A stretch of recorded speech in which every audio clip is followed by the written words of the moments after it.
are witnessing one of the biggest cover-ups we've ever seen in our lives. Where does your confidence come from that we can get these free trade deals? I know it. End of. Did you spend time with Musk? Did you meet him? I did. And how was that interaction? If ever there's one of those 100-year moments when something phenomenal can happen and things can just change in ways that you could never foresee, I think it's now in the next few years. What would I do with those crossing the English Channel today? They're gone.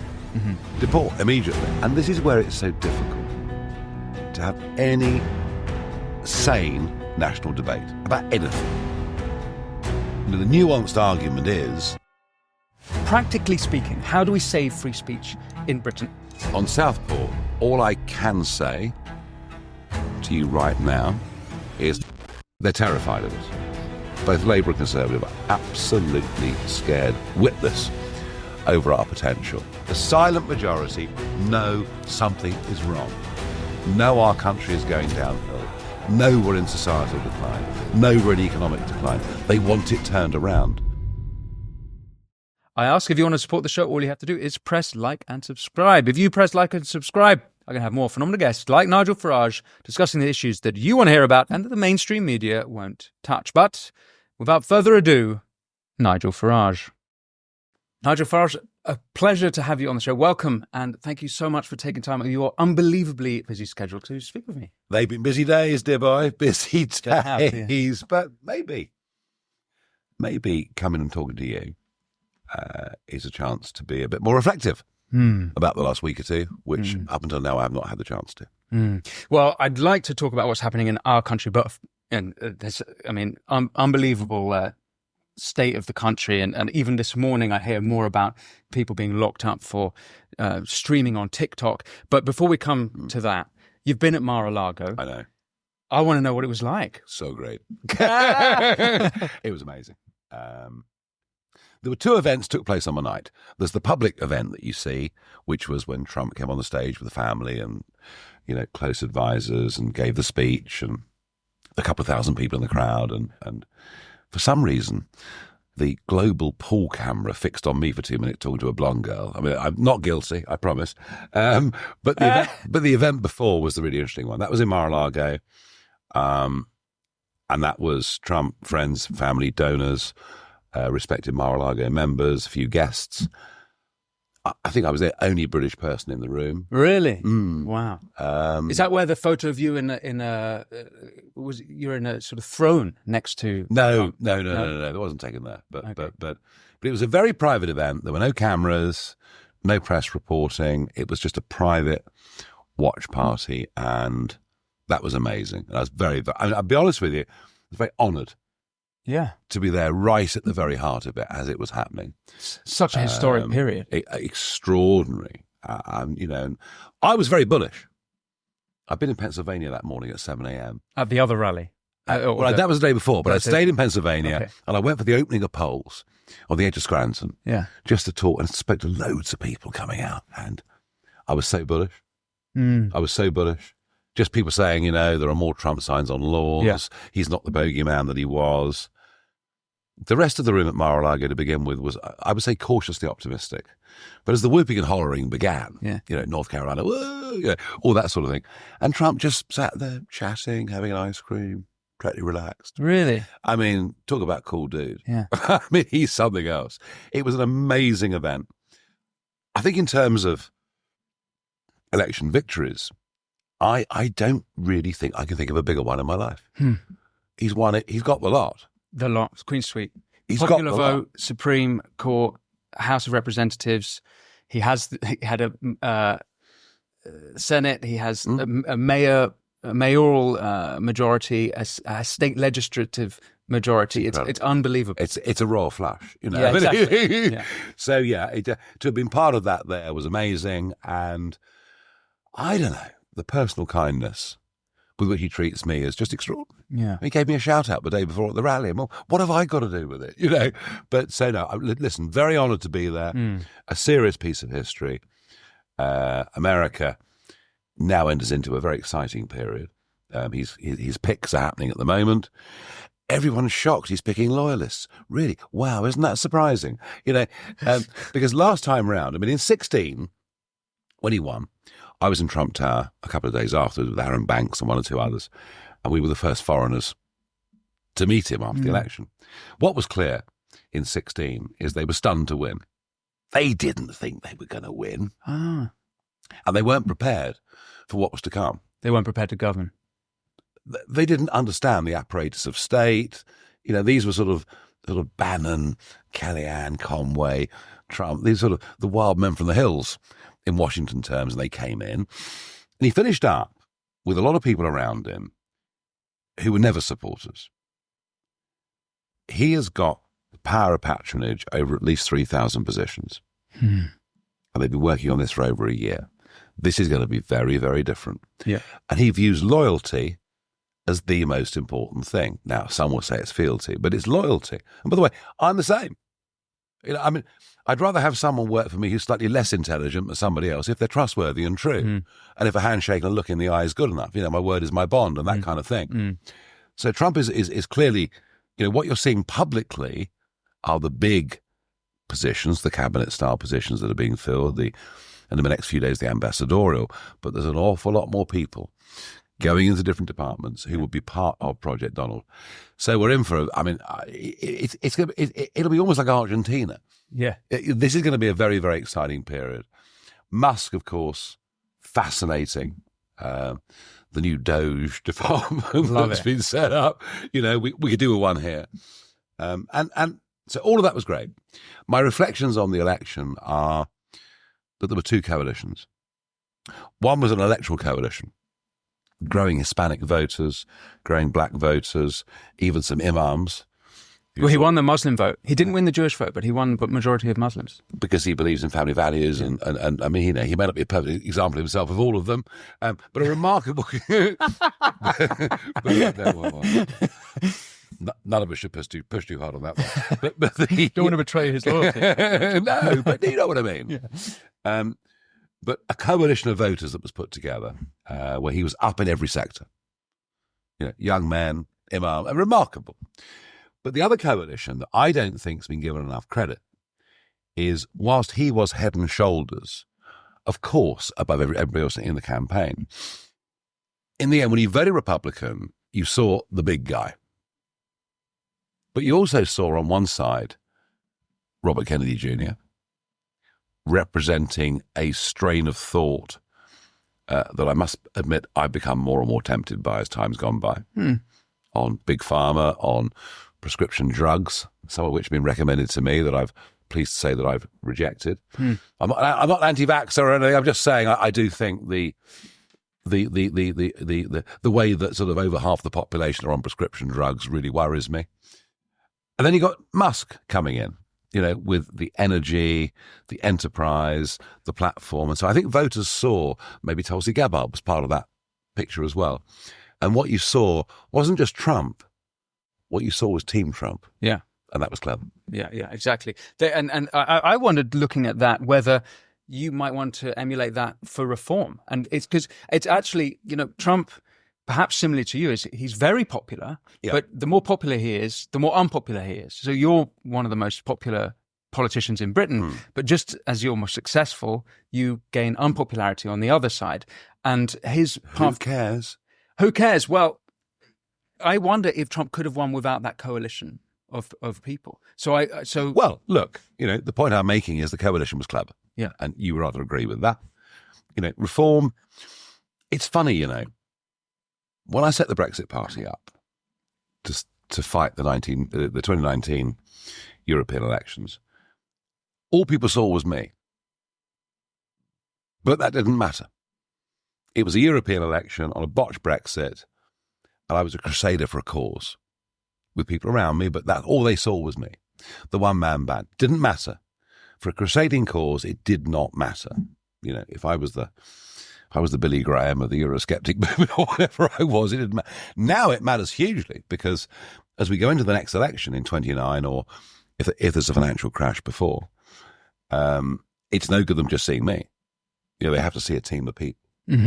And so building that team, projecting people forwards is a very important part of that. I think you'll see that Zia Youssef has become, although most of his work is behind the scenes, but I think when he does appear on Question Time or elsewhere, people can clearly see, here's a mid-30s, very, very bright, switched on, successful guy. Yeah. Richard Tice, of course, led the party through the years when, it was an insurance policy. Let's be honest. That's what it was there for. Just in case the Tories make a total balls of it. They did. So it was lucky we had the policy. And I think Richard has grown in stature in a remarkable way over the course, of the last 6-9 months. So I think we're beginning to build a bit of a bigger team. Yeah.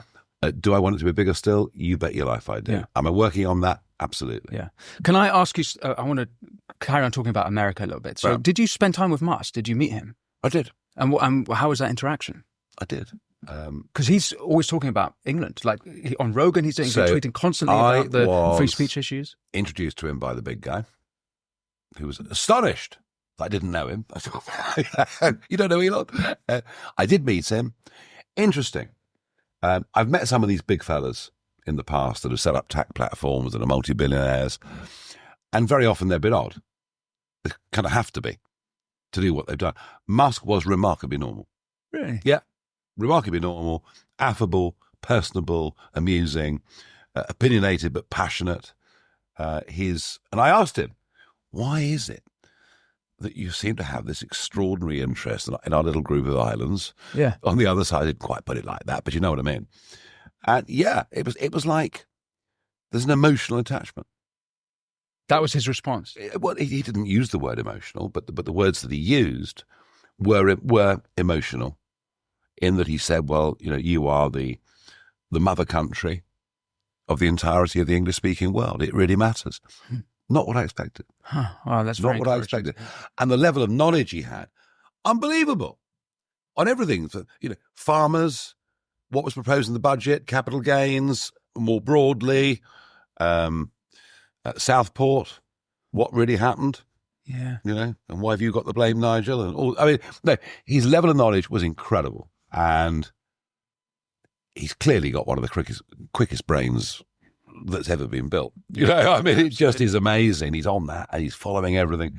So they're really pleased to meet him. And I think those of us in the Western world that believe in nation state, that believe in democracy, that believe in controlled borders, that believe in protecting our cultures, I think this man's emerged as a hero figure. Yeah, absolutely. I genuinely do. So I wanted to get a sense of what else the others around there might be thinking about Britain. Now, of course, going into this election, Labour sent 100 campaigners. Trump called that out, campaigning against Trump. Not only that, our Foreign Secretary, David Lammy, have said that he's a Nazi sympathiser, KK sympathiser. The rest of the cabinet have said similar sort of... 10-year feud with Sadiq Khan. Exactly. I mean, it goes on and on and on. Now, Trump obviously knows about some of these things. Yeah. Is he going to punish us, Britain, for the behaviour of our current government? So Trump may well make life difficult in the short term, but his powers of forgiveness are much greater. He never forgets anything. And by the way, I've been friends with him for 9 years. We haven't always agreed. He and I have had face-to-face disagreements on things, but then that's what friends do. Friends don't agree just for the sake of agreeing. He doesn't forget, but he does forgive. He forgave Ted Cruz for completely smashing the convention in Ohio back in 2016. Ted got on the stage, tried to hijack the whole thing. But the midterms, Trump was out campaigning for him. J.D. Vance was a never-Trumper in 2016. He's at the vice president of America. Yeah. So he does have the power to forgive. And we have a huge advantage here because he is genuinely fond of this country, of its history, its traditions, his late mother, the Western Isles, the Queen, who he just, adored. Yeah. I mean, I think Trump was in awe of the Queen. Yeah. Having spoken to him in private about it, he was in awe of the Queen. But, his big investments overseas are in Scotland. I think Turnberry is his proudest possession. Is that his golf club? West of Scotland Golf Club, hour out from Glasgow, near Prestwick. It's a great open championship golf course. It is now the number one golf course in Britain and Europe. The Trumps bought it in 2014.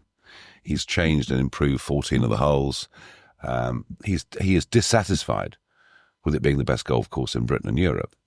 He wants it number one in the world. Wow. But he is immensely proud of that. Yeah. So his connections to us Yeah. are remarkable. This is the most pro-British American president in decades. Yeah. And it gives us, with Brexit, a remarkable opportunity. Economically, Yeah. in everything else. We can be in a position to negotiate quickly with a new Trump regime, and he's on our side. I'll come back to the economic side, specifically rather the tariffs, because I think that's going to be a big thing. But immediately, there's two very encouraging things that have come out of the new Trump regime. One is that J.D. Vance has said he doesn't think America should support NATO if Europe don't support the American value of free speech. Now, I hope that this means that they support NATO and we have free speech. That would be the outcome. But also, specifically the Chagos Islands, which you've been outspoken on.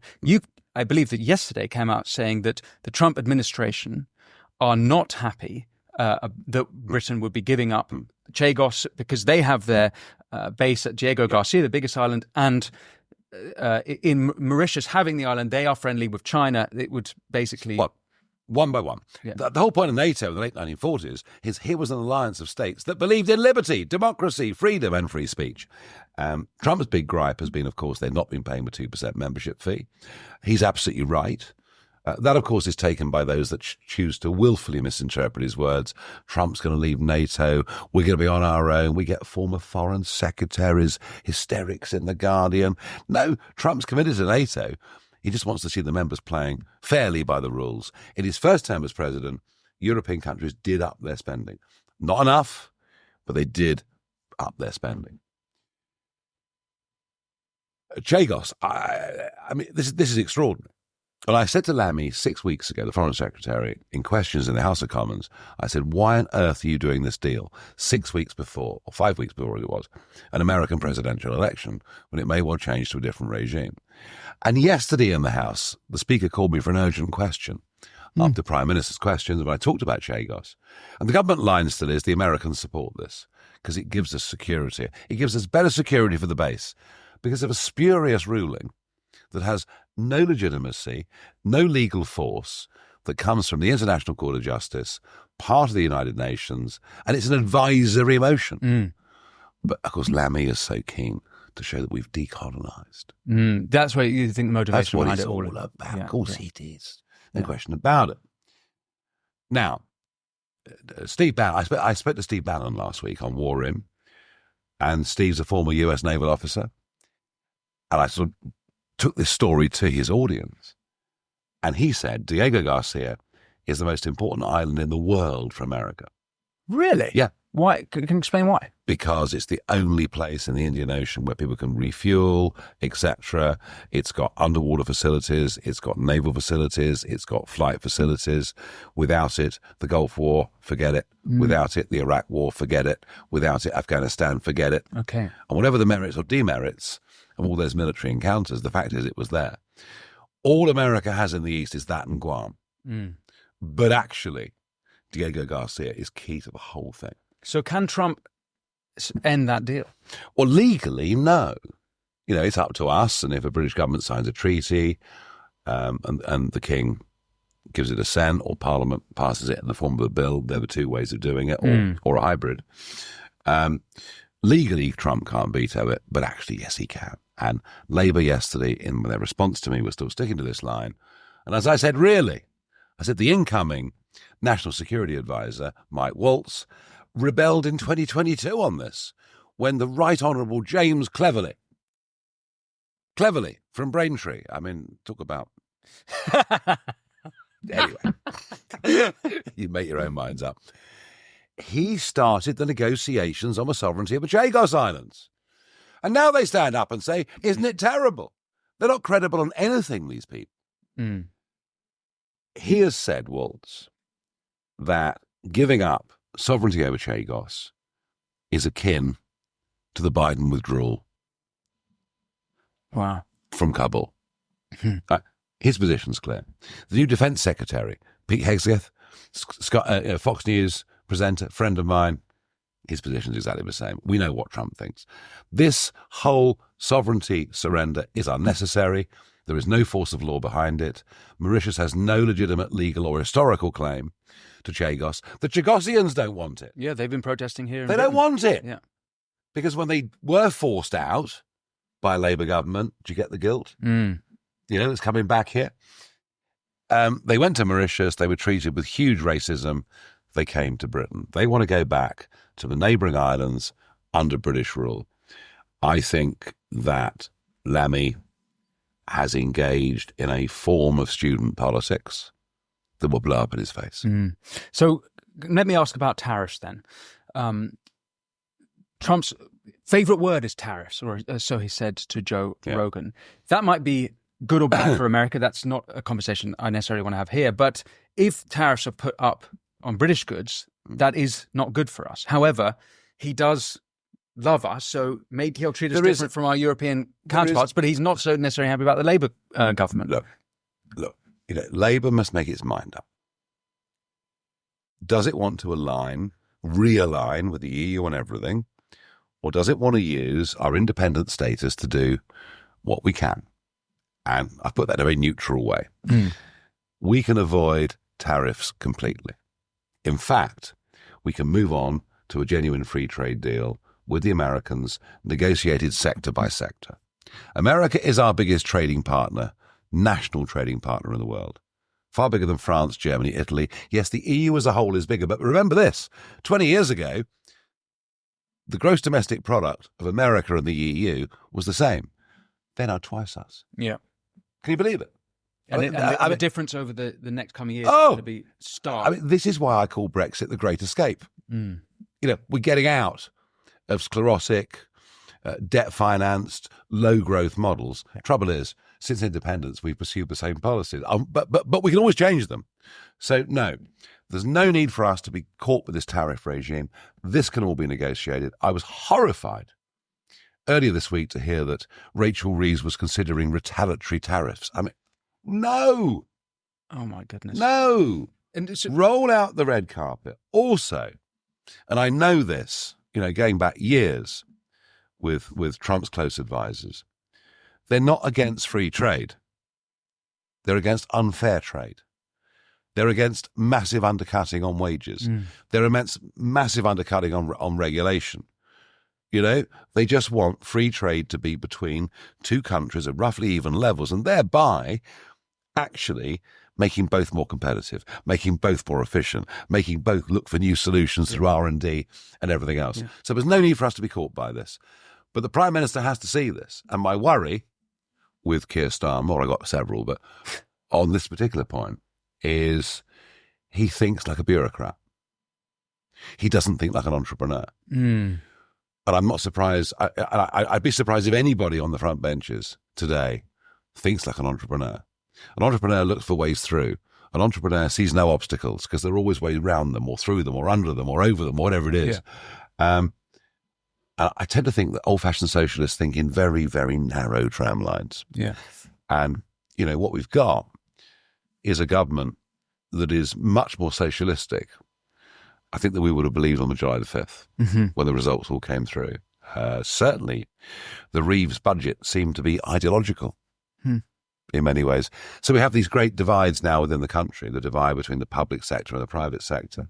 Just one on the tariffs thing, just so I understood. Where does your confidence come from that we can get these free trade deals? I know it. End of. Okay. So I'll have a cup of tea. So then, sorry, back to the divide then. There's a massive divide now between public sector and private sector. It's as if since Labour got in, if you're in the public sector, great, 15% pay rises, lovely jubbly. You're in the private sector, we're going to give you a good kicking. And even the presentation in the budget of a penny off a pint, which I did say in the House of Commons would save me a pound a week. Though sadly, most Labour MPs weren't quick-witters enough to understand what I was saying.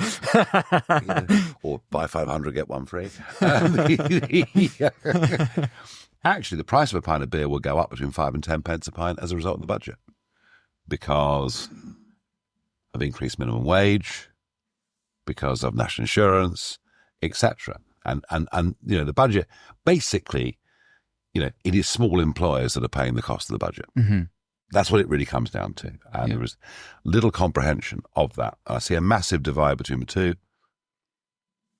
especially when it comes to pensions.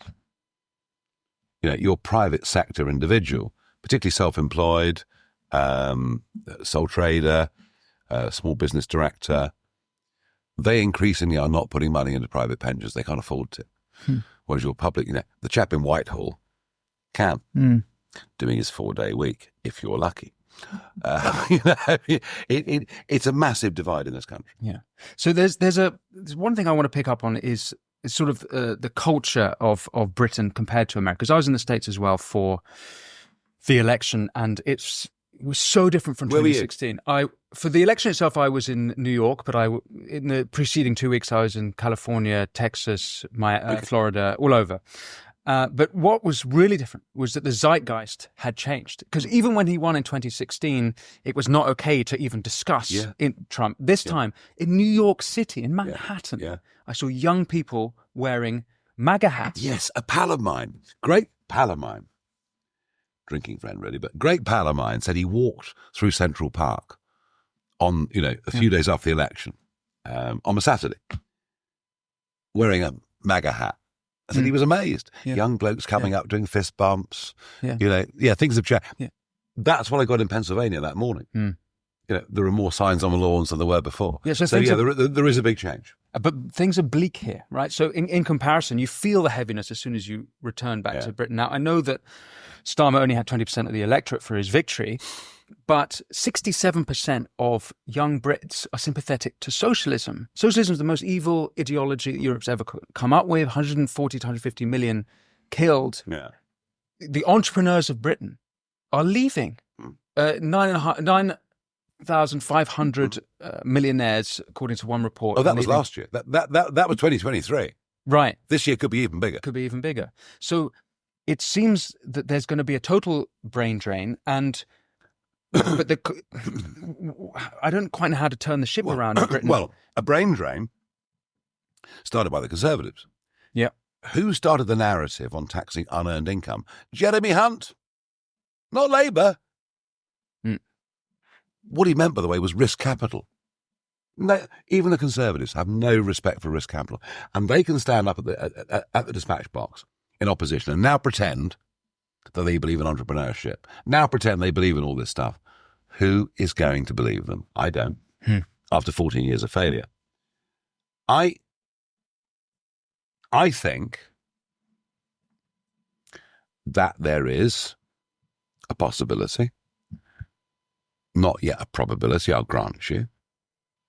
But I think there's a possibility of a political revolution sweeping through this country in the next few years.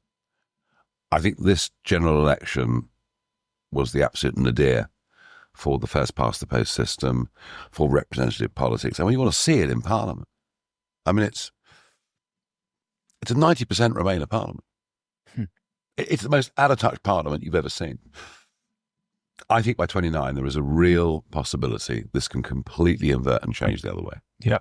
And I've been involved in this game for more than 30 years. I must be bonkers to come out of a semi-retirement where life was good to do this again. I mean, I must have my bumps felt. But I did it because I believed there was if ever there was one of those 50, 100-year moments when something phenomenal can happen, and things can just change in ways that you could never foresee, I think it's now in the next few years. I think the level of distrust in both parties, the level of distrust in the type of individuals in those parties is at the most remarkable level. Now, I believe right now that reform is the vehicle that will do that. I may be right. Something else may come along. I don't know. Somebody better than me may come along. Somebody better and younger looking than me may come along. And do you know what? If he or she does, I'll say fine. I mean, I'm not a complete, narcissistic ego lunatic. But what I have been over 30 years is a very good agent for change. I'm good at injecting into the public debates and arguments that maybe previously had not been thought about very much. And over time, by arguing logically and gathering support, changing public opinion. Yeah. And I think we're at one of those moments. So I'm not I don't feel that bleak at the moment. I think actually what Trump has done and what he'll show over the next 4 years will be a remarkable example to the rest of the English-speaking world. I believe last week was a pivot point in all of this. So I'm actually pretty bullish. So your bullishness comes from Trump's victory, or did you feel that way before the... I felt it before, but Trump's victory puts it on steroids. Yeah. So his vice presidential pick, J.D. Vance, vice president-elect, speaking of changing the zeitgeist on an issue, immigration was a huge issue in the States. Now, Vance said there were 25 million illegal immigrants in the States. My research says it's about 21 million, but it definitely changed. And immigration is the big issue in Europe and in Britain, and could possibly be... I mean, it was the second biggest under Brexit. It was the second biggest reason why people voted to leave after sovereignty. Am I wrong about that? Well, no, you're right. That's according to the Lord Ashcroft polling. You're right, but you're wrong. Because a lot of those that voted on the immigration issue otherwise would not have voted. And we only won the referendum by getting people to vote who normally would not have voted in something like that. A turnout that surprised everybody. So I think immigration is what won the referendum. So J.D. Vance has said it's not actually... Well, maybe I should place it a different way. I've heard you say that we can't deport from Britain because there's no political will. When I hear J.D. Vance, he says it's not political will, it's practicality. For them, how on earth could they possibly deport 21 to 25 million people? Well, I get that. I get that point. Of course, there's practicality with everything in politics and in life. But what would I do with those crossing the English Channel today? They're gone. Deport immediately. Yeah. Can you deport everybody that's come in the last 25 years illegally? Well, yeah. Then you've reached the ground of practicality, obviously. So then my question would be, there are, according to at least one report, 1.2 million illegal people in Britain, illegal migrants. Would you give them amnesty? No. So what would you do? Never, ever give amnesties. I was astonished when Boris Johnson was Mayor of London that he was even considering this option. Give them amnesties, let them all work. Well, what do we know? We know that the rapidly rising population makes us poorer. Poorer! 6 of the last 8 quarters, GDP per capita has gone down, which coincides with record levels of legal, let alone illegal, immigration into Britain. You never give amnesties. You absolutely can't do that. All you do is encourage many, many more to come. Do we need to deport people who come here illegally? Yes. How far do we go back? These are all questions that need a huge level of thought. It's not easy. It's not easy. What is easy is they will continue to cross the channel. They will continue to come in the back of lorries or cars or caravans or whatever it is until we deport anyone that comes via that route. So what of this 1.2 million say? Is the idea that they're not given amnesty and they decide eventually to leave on their own volition? You cannot give them amnesty. You cannot give them amnesty. To do that is an insult to those who want to come legally and pay their money and get passports and swear oaths. So we don't do anything about them? We just let them I be. didn't suggest that for a moment. So you cannot give them an amnesty, and yes, we must be deporting people who come illegally, especially those who committed crimes or who refuse, point-blank refuse, to integrate in our communities. Not an easy job. Long-term job. Will take a long time. How do we know whether they're point-blank refusing to integrate? What would that look like? Well, if you've been here 10 years and can't speak a word of English, you might not have tried very hard. So if someone's... It's an example. But that's quite a drastic policy. If someone's been here 10 years and they can't speak English, off you go. But if you've been here 10 years and can't speak a word of English, it would suggest you've not tried to integrate. Okay. I mean, isn't that fairly straightforward? Yeah, but that seems like quite a tough. I mean, well, and I understand this fairness, and you could say if you haven't tried to get a job, look, this can go all sorts of ways. My priority is not to go back 5, 10, 20 years. We're back to Vance and practicality. All right. We want people who come legally. We want people who integrate. We want people to become part of our culture. But you have to stop the flow of both legal immigration on this scale and illegal immigration on this scale. And without deporting people, you won't stop it. one of the things I've seen, one of the big divisions I've seen in Britain is really, it's kind of come up on the issue of Islam. And you've clearly stated beforehand that you think the majority of British Muslims see the extremist Islamists and are as concerned as the rest of No, they're more Britain. concerned than us. They're more concerned. Of course, because it's more likely to affect their lives.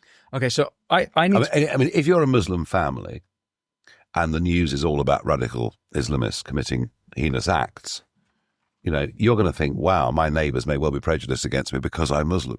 Yeah. So I think they're even more concerned than we are. Okay, so although I see that there are plenty of noble British Muslims, Zia Youssef being a great example of one. Yeah. I've had on the show Ed Hussein, who I think is another, and I could name others. There's certainly some great British Muslims that give me great hope. Geopolitically, if you look at the behavior of the Emirates and everyone involved in the Abraham Accords, I'm given great hope by Muslim majority countries. But I'm not totally convinced by the idea that the majority of British Muslims feel this way. And I'm particularly struck by the Henry Jackson, if I may, the Henry Jackson polling from earlier this year that said that 3/4 of British Muslims didn't believe Hamas had committed murder or rape on October 7th. More than half of them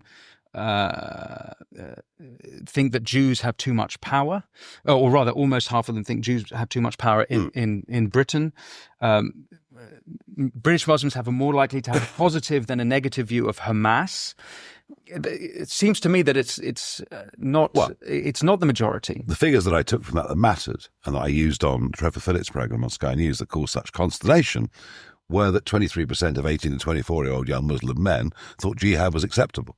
Now, so there's nuance to these arguments, and this is where it's so difficult to have any sane national debate about anything.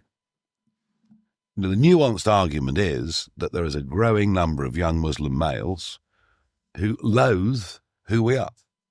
Loathe. But the vast majority live peacefully, even if their sympathies may lie in a slightly different direction. And we all have sympathies in terms of our own tribe, our own family, when at times it may not be rational. Am I concerned about the Hamas stuff? Of course I am. But the nub of it is, we have a Muslim population in Britain growing by about 75% every 10 years. Right? That's just where we are. Mm-hmm. If we politically alienate the whole of Islam, we will lose. We'll lose. So how does one include We them? will lose. By 2050, goodness knows what kind of a terrible state we're going to be in. Mm-hmm. And Zia Youssef, who you mentioned earlier, and there are many others, is a good example of somebody who is a Muslim by birth and by upbringing, but feels very British and is very grateful to this country for the opportunities his parents were legally given and so on to him. We have to try everything we can to bring the majority with us. They will have private observance. They will have slightly different ways of how they live their lives, perhaps to you and me, but they will be part of the club overall. That is what we have to strive for. Whilst simultaneously, as all the Arab states that signed the Abraham Accords did, crack down hard on radical extremism. It's a nuanced argument. And it's good to come on a podcast like this where you can make a nuanced argument. You can't do that with the Times newspaper. Yeah. Because they either write, Farage thinks all Muslims are great, or Farage thinks they're all bad. Yeah. There are nuances in all of these things. So how does reform, and maybe this is a question for Zia Youssef, but I'll ask you, how does reform intend to appeal to those British Muslims? Well, I think we're starting to do it. And I think it's remarkable how Trump did with that vote. It's about values. The thing, when I came back into politics on June the 3rd this year, which I hadn't expected to do until 48 hours before that, it was a really sort of emotional twitch that I've got to do something. I said the party would be about family, community and country. We are a values-based political party. That is who we are. These are the things we believe in. And I think the vast majority of the Muslim community certainly believe in the first two, and we have to encourage them to believe in the third as well. Back to the state of the country. It seems to me... What a state. Yeah, I don't remember it ever being this bad. And I there's so many issues that we could pick up on. I just knowing that we haven't got that much time, free speech. I learned this morning of Cameron Bell, a 23-year-old, who's been given 9 months for live streaming the aftermath of an event at an incident at the August riots. They're emptying the prisons of violent criminals, and putting in, quite literally, if you think about Lucy Connolly, who's been sentenced 2.5 years for a tweet, albeit not a very nice tweet, but a tweet, not a violent crime. There's a chap in Wales who's doing 3 months for a Facebook post. Practically speaking, how do we save free speech in Britain? It seems to me that the only guard we have is Article 10 of the 1998 Human Rights Act. The online safety bill came in last year. That made things worse. Ofcom are going to have more powers. If you fall into the trap of believing that the European Convention of Human Rights being incorporated into UK law is our saviour, you're barking up. I'm not saying it is, but it's the only protection I can work out that we have. I think the adoption of human rights as a legal concept has actually allowed governments to behave as badly as they have. I remember after one of the big European treaties when I was in Brussels, a big vote in the European Parliament, on this new convention on human rights, and the first 53 articles said you can free to have a baby and free to breathe and whatever. It was in Marvel. It was a thank you, wonderful. And sort of number 54 said, in an emergency, we can take all this away. And so the problem with state given or multi-state globalist given rights is the relationship is that I'm the master, you're the servant, and you think yourself bloody lucky that I'm letting you breathe. You think, you should thank Big Brother. Whereas our system that evolved through civil wars and coups that happened like Magna Carta and whatever it may be, but our basic premise has always been you are born free to do as you wish, unless the state prohibits you from doing something, as opposed to the other way round. So am I worried about this hugely? I thought it was really extraordinary that on the very morning of Remembrance Sunday, when we commemorate, nearly 1.5 million British and Commonwealth citizens who died, let alone those who were blinded, wounded, lost limbs in 2 wars. But on that very morning, Alison Pearson, a respected, very respectable as well, Telegraph journalist, podcaster, commentator, plods on the door at 9:40 a.m. saying, you're in trouble. Yeah. You're in trouble. Non-crime hate incidents being reported. It could even be criminal. What did I do? We can't tell you. Who's the accuser? No, they're the victim. And off they go. I mean, if that's not intimidation,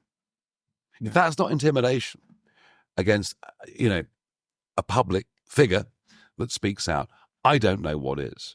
On Southport, all I can say to you right now is I know a hell of a lot more than the British public know. A hell of a lot more. I've been completely silenced. I dared, the day after Southport, to do a video to say, can we please know who this man is? Was he known to the authorities? Why do I feel we're not being told the truth? The level of demonisation I came under for that from both front benches was astonishing. From media commentators, demonisation on a level that I'd never even experienced. Now I'm told by the Speaker of the House of Commons, I can't ask questions about it in the House of Commons. Parliamentary privilege is out of the window. Even rumours today that the court case, which is due in January, every effort is being made to defer it. Right? This is what's going on. We are witnessing one of the biggest cover-ups we've ever seen in our lives. And I won't say any more than that. I genuinely would never wish to be in contempt of court. I have respect for our legal system. It's not perfect, but it's a damn sight better than most of the rest of the world. But as Jonathan Hall KC and Lord Carlisle, one, the terrorism czar, the other, a seasoned professional international respecter of how terrorism laws work and how the legal process works, both of them agree with me the public should be told the truth about the individual. That does not prejudice the case that is about to come up. And much of the rioting that happened in Southport and elsewhere was with an absence of people being told the truth. So I won't go any further than that, Of course. other than to say I will be proved right. You watch. Yeah, this, I mean, already the new charges, the latest charges, the ricin, and that he had Al-Qaeda material in his home. A non-terrorist incident, you understand. They're still telling us that. A non-terrorist incident. Do you believe them? I guess we'll have to wait and see on that. There you are. The The wise answer, given where we are. Yeah. Americans watching won't understand that, but there's a sub judice law, which means you can't speak about it, which is why you're being careful. Well, it's why Americans are really looking at us and saying, my God, what's going on in your country? Yeah. Their First Amendment, a very fundamental thing, a very important thing. Our rights of free speech, something we'd always taken for granted. And suddenly it feels like they're under assault. Yeah. And I think Starmer's instincts on all of this are deeply authoritarian. But, you know, you can only kick the can so far down the road. Yeah. When the truth comes out about this, I believe, his reputation as Prime Minister will take a dent of enormous proportions. Well, he has got that reputation of being two-tier Keir. What angers me, and I think a lot of the British public, is that he had made no hesitation whatsoever within days, almost immediately after the riots, of saying that it was far-right thuggery.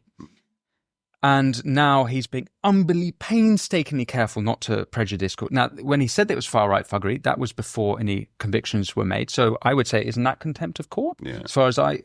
well, no. That was an opinion. But look, you know, this labelling of everybody as far-right doesn't work anymore.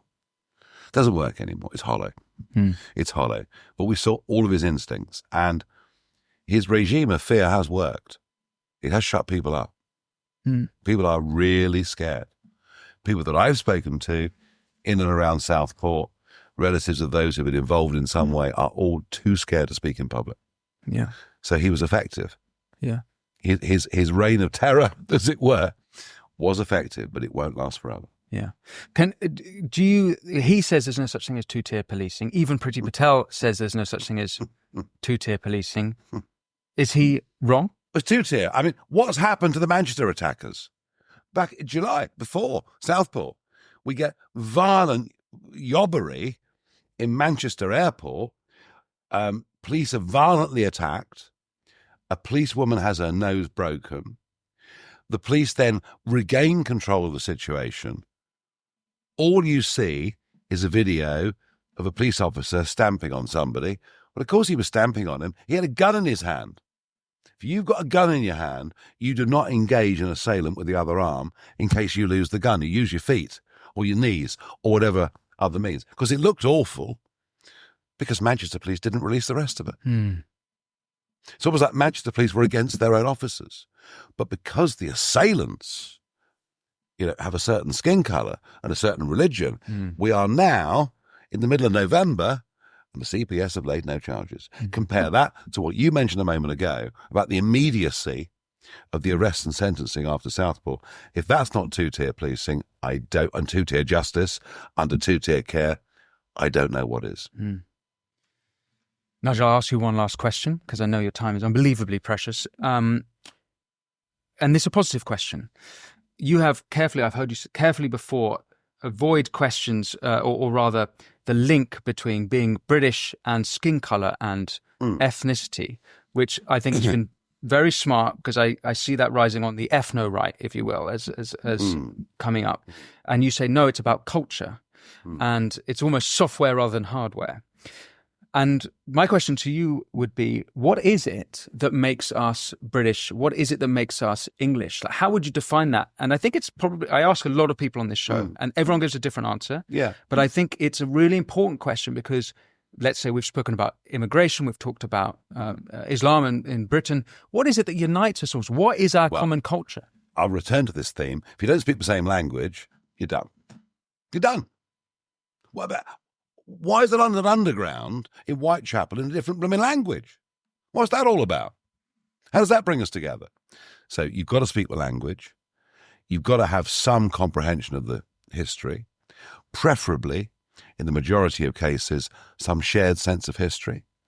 And remember, with the Commonwealth, the old empire, there is a shared sense of history, a shared sense of suffering in 2 world wars and many other things. So a shared sense of history, I think, is very, very, very important. I think a degree of tolerance is a vital part of Britishness, of Englishness, which means we can have different religions, and provided that is to do with private observance and not continual public utterance, can work. It's, I think, why the Jewish community have done so well in Britain. Whether they came from Russia or Austria or Germany, many of the Jewish people kept their own private observance, but you'd barely know in public because they integrated and their kids played football at school with everybody else or whatever it may be.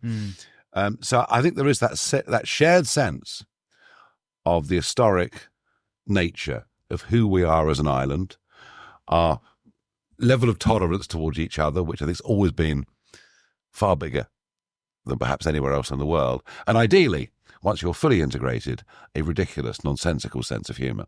And provided you've got all of those things, you qualify. And I think the skin colour thing, it's funny. We're just bigger than that. We're just bigger than that. Our global reach, our history of trade, by far the most international of all countries in the European time zone, and always have been. I just think we're bigger than that. Yeah. I hope so. Are you concerned about the ethno right? Electorally, no. I'm delighted. If you're involved in blogging, or you're involved in X or whatever, the TikTok or wherever you are, and if your motivations are literally hatred and loathing of everybody else, please go over. We don't want you. Go over there. You'll be very comfy over there. We don't want you. And this is going to be one of the big tasks for reform, is that we're building a very powerful political movement. I know we are. It's occupied my whole life. I know we're doing it. They're terrified of us. Both Labour and Conservative are absolutely scared witless over our potential. And the one thing the establishment will try to use again and again and again is accusations of extremism, intolerance and racism against us. So I make this plea. If you really, really hate everybody else because they're slightly different to you, please don't join the party. But the vast majority of people aren't like that. The vast majority of people, the silent majority, know something is wrong. Know our country is going downhill. Know we're in societal decline. Know we're in economic decline. They want it turned around. And I got back from Mar-a-Lago. I did a regional event in Wales last Friday, a regional event in the southwest near Exeter on the Saturday. We get big audiences. Our membership's booming. And you know something? They're the most optimistic people in Britain, because they believe we can turn it round. And I believe we can turn it round. And I will do my damnedest over the next 4 or 5 years to turn it around. And I promise you one thing, if I was to fail, it won't be through lack of trying. Nigel Farage, on that note, thank you so much for taking the time. A pleasure to speak with you. Thank you.